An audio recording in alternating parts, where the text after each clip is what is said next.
Welcome. In front of me is a OPPO A74, and today I will show you how to enable the power saving mode.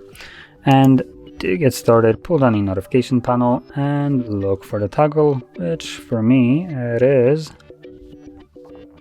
not here. It is in the category that we can add them. As you can see, you just need to press on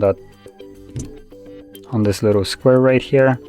And once you find the power saving mode right here, you can just grab it. You will feel a vibration, at which point you can drag it over to here, and it is now added to our toggles. So from here we can simply tap on it to enable the power saving mode. As you can see, max brightness is dropped down a little bit for battery preserving purposes.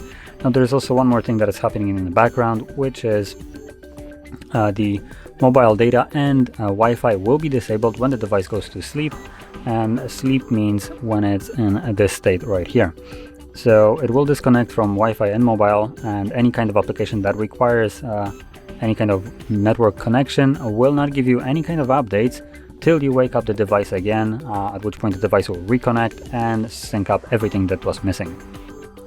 So once you're done with the power saving mode, all you need to do is tap on the toggle once more to make it go back to the normal mode. And that being said, this is how you would enable and disable this power saving mode. And if you found this very helpful, don't forget to hit like, subscribe, and thanks for watching.